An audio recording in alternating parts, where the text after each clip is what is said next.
Hey, you too. Welcome back to the channel. I know it has been a minute. Well, it's been a week since I posted. So I just want to come on here and update you guys on how I've been and how things has been. Well, it's been crazy. Life-changing and like ridiculously crazy. I never thought I'll be put in a position to make decisions like I've had made in the past almost a week and a half. The last video was saying that, I was saying that my dad had stage 4 lung cancer and he was admitted into the hospital. He wasn't doing well. So I'm back, probably in a later post. I'll post some pictures and stuff like that. But I'm back with an update. I'm in Walmart Plaza right now. I'm about to go shopping in a little bit. I just got my breakfast, just got my coffee. Done a little bit of Dunkin'. I'm a Starbucks girl, a little bit of Dunkin' today. And my breakfast is Chick-fil-A. I haven't had this in a minute, so we're about to eat some Chick-fil-A. But anyway, so the update is,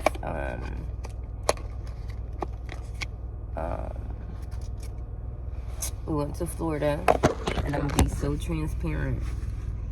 We went to Florida. I got the call that I had to be there immediately because they had resuscitated him once, and I told him to keep him alive until I got there. So this was Monday, and then Wednesday was the earliest flight to go. And I'm gonna be so transparent. We had our last bit of dollars because we had just came back from my daughter's 12th birthday. We went to Boston, so we had just came back. We just spent money, and we had a little bit of dollars. Okay, a little bit of dollars because we had to end up paying rent and all that and such and such and such. But we had a little bit of dollars. The last $100 and something. We took a one-way flight to Florida Wednesday, and took a flight. It was delayed about 2 hours, I should say. It was delayed about 2 hours. But we finally made it to Tampa. It was an early flight. We got there. I decompressed for a second. Went to my dad's house. He was in the hospital. I went to my dad's house to put down my stuff and stuff. Put down our luggage and stuff like that. But, well, back up a little bit. Last May, I had went down there, and my dad lives in a trailer park in Tampa. You know, trailer parks can be. He came literally from the islands and ended up going to Tampa with his wife or whatever. So the trailer park, when I got there, trailer parks is just whoa. It's crazy the living environment, but you could do what you got to do, and you got to make it work because he's from the island. So fast forward, Wednesday we went there. It was all neat and clean, for us to sleep there. The first night was kind of scary because in trailers, there's like, once you turn off the light, it's like, it gets dark. Like, it was the most creepiest experience. But I had to do it. At least I laid in my dad's bed, got to feel and know what he was feeling, and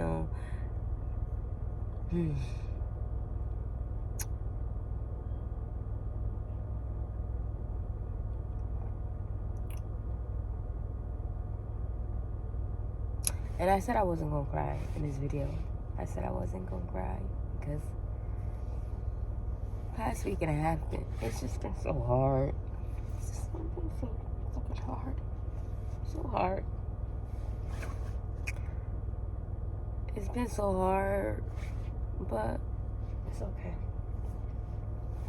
Like I said, we spent the night there, and then the next morning, I think it was Thursday. Well, Wednesday. Obviously, no. This is Wednesday. We dropped down our bags, and then we headed back. We headed to the hospital to see him. When I seen him, he was like, on a breathing tube. When I came in here, and I'm like, oh, it's Tisha here. And he nodded his head. I was like, I love you. He was like, I know. He nodded his head. So he was really alert. Thursday, I spent all day with him. hugging and kissing him. And then it was these questions. Of course, nurses come in, ask you these questions, or the cancer doctor come in and ask these questions. So if anything happened, do you want to do not resuscitate? Like, what do you want to do? And I'm sitting here like, oh my God, I don't know what to do. Because it's like, he's alert in the bed, like, you know, communicating with you through his eyes. And then you like found out that he made it through because he had a heart attack. Like, his heart stopped, I meant. So they had to revive him. He made it back. The night before they had to revive him. They was calling me too on Wednesday. Well, Tuesday night, they had called me and said he had stopped because he was on the regular breather, and then during the night his heart had stopped, so they had to put a tube down his throat. And then, like I said, that when I came that Wednesday, he made it. They took the tube out his throat, so they put him on a mask. But, you know, obviously he was breathing on his own, but it was so much for him to take in to breathe. So he was breathing hard. So that Thursday, that Thursday, it was all good and stuff. Well, Wednesday I seen him, like I said, I'm sorry, but Wednesday when I seen him, he was all good. He was all alert. We stood there for the night.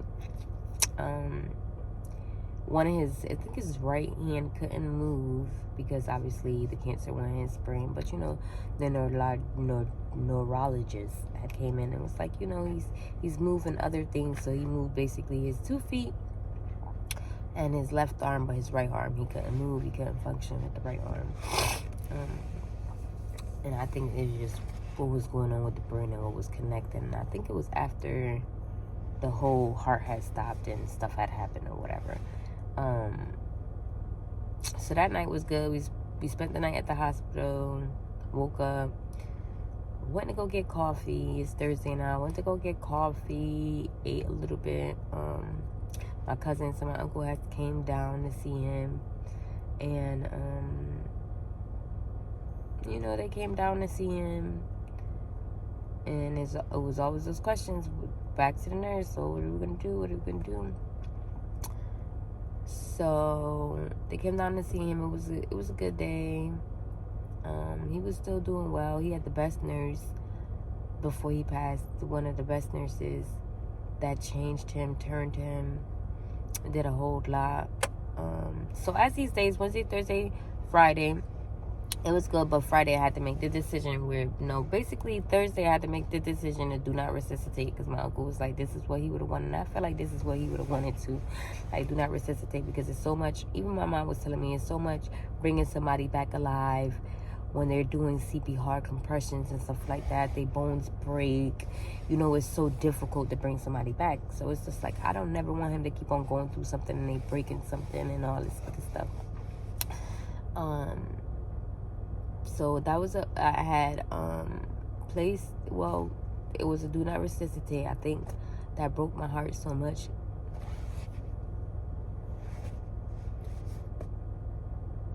I think that broke my heart so much when I finally had made that decision, because at this point I was the only one that could have made decision because his wife had passed 4 to 5 months ago, and I think that he declined even more. She died from having pneumonia all through her system and stuff like that. So she just died out of nowhere, and I think that's what made him decline.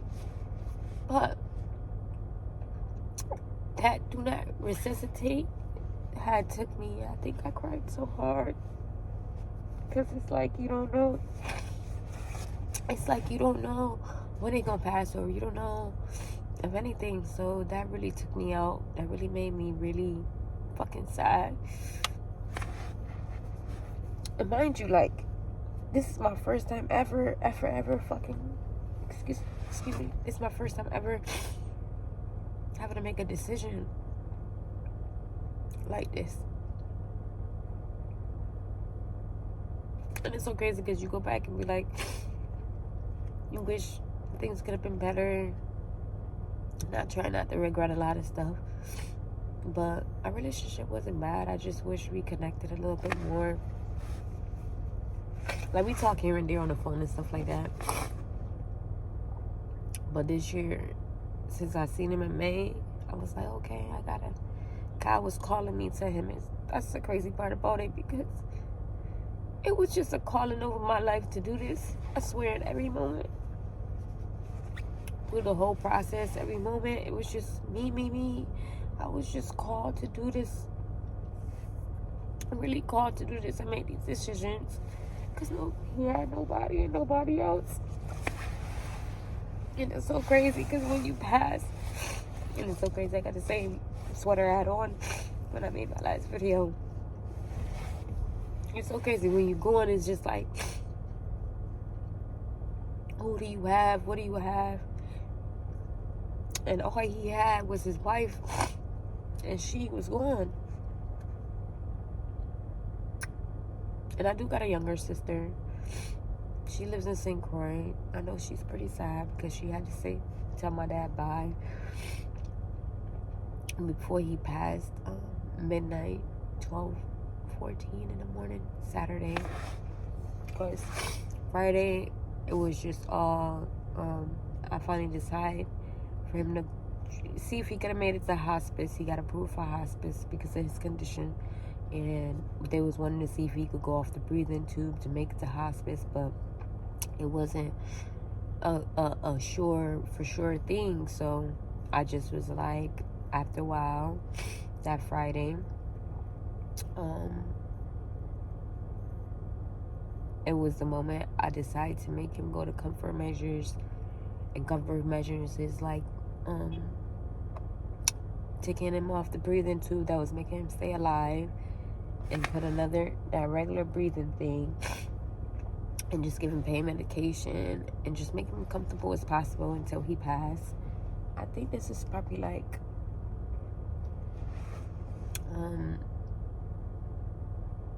almost 6-something. Spent the whole day with him that Friday. I think it was like almost 6-something. Because they had to get approved to go through hospice. He got to get approved to switch over to hospice and all that. So it took a little minute. And then he finally went to comfort measures. And he's so strong. After they took off the mask and stuff like that, he stood alive for like 6 hours. He made it, like, pumping on his own for 6 hours. 6 hours. And then at that time, obviously, me and my girl had fell asleep because he was still pumping. And, I wake up here and there to see if he was still there. And I think those are some memories that be in my head. Like, every breath he took.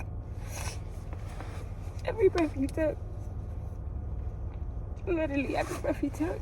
Every time I wake up and check on him. And then I swear it's like he waited for me, like, to go to sleep, to just be comfortable. And it's so crazy because I was like asleep, but I was dreaming, and it was like this dream. It was like one of those, like, he was telling me, like, I'm about to go. It's crazy because it was like he was telling me, I'm about to go now, I'm about to leave. And then what made me wake up is because when the heart thing finally beat, saying that he was gone, that's what woke me up out of my dream. Like, that's what really woke me up out of my dream. Like, he was telling me go, and the next thing you know, the alarm went off, the alarm thing went off, and he passed.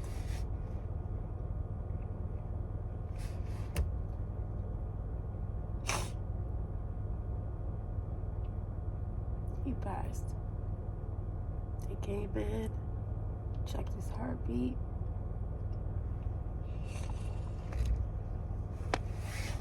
He was gone.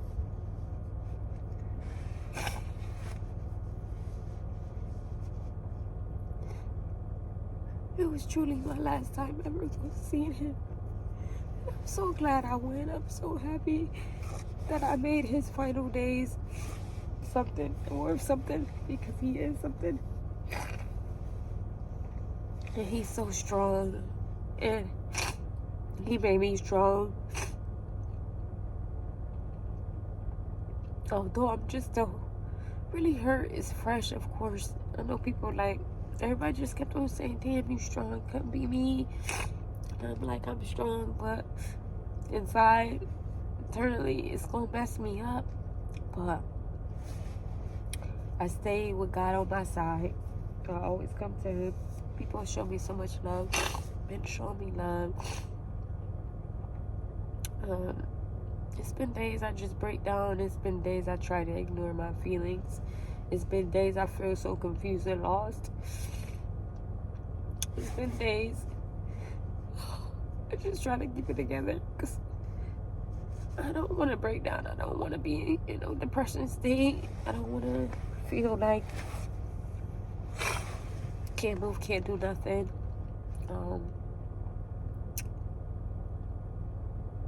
And I think last Tuesday,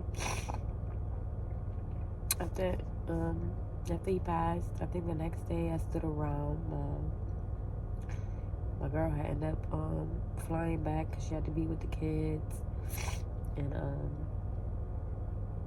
I stood there till I stood there whole Saturday. I left Sunday. And mind you, throughout this whole process, right, because everything was crazy, I didn't take a fucking shower for like 5 days. 5 days. And on top of that, I was on my period. So I was just washing my stuff out every day. Because I didn't want to be in my dad's house. And then people was staying there or whatever. It was just too much. So the last couple of days I stayed at the hospital with him. And then the last day I spent the whole, I think this was Saturday. Yep, Saturday. I spent the day with my cousins because I haven't seen them since childhood. Like, we spent the day together. We got a couple of drinks.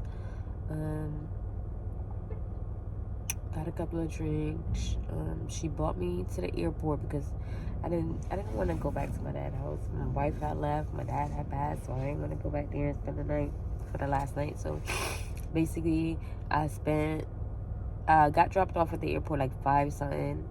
And I was at the airport all night. Tampa Airport is the best airport. I will sleep there anytime I have to take a late flight or where I gotta go. I will definitely be there all the time, okay? I slept there all night until my flight. My flight was at 10:45, but you gotta check it early. So 8 o'clock I checked in, got my tickets and stuff like that. I slept good, and I'm so happy that I was so tired, because most of the time I was there, I was knocked out, okay? Knocked out. So yeah, that was my story. And when I came home, took a nice shower. Sunday I came home, kissed my babies, took a nice shower, decompressed. It was a little bit emotional. My hair have been like this for almost 2 weeks. Haven't done my hair, haven't done nothing. My birthday's next month. I wasn't in the mood to do anything. But I told myself I'm just gonna get up because I'm turning 35. And this is a big year for me. So I told myself, even though it started off crazy, I told myself I'm just gonna get it together.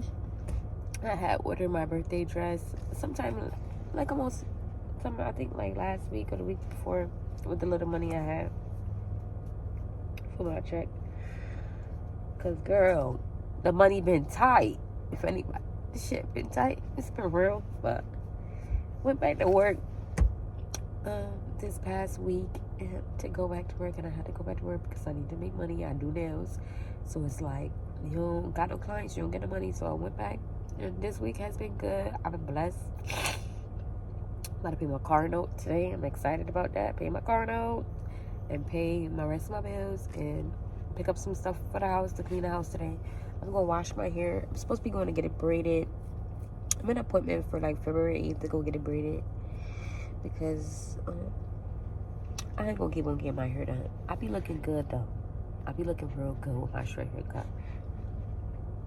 But y'all probably see that in future videos after I get this hair braided. But for now, we're just thinking smart and budget wise. So I'm about to get this shit braided up in some little tiny braids and bohos. And I'm excited about the bohos. I'm really excited because I haven't really had them, or you know, I had short hair for like a year. So I'm excited. Something 35. So I'm trying to be excited about my birthday. I'm really excited. Planned a dinner out for myself. I planned a few things out for myself. I do want to go to New York. I'm thinking about it. If everything goes as planned. But yeah.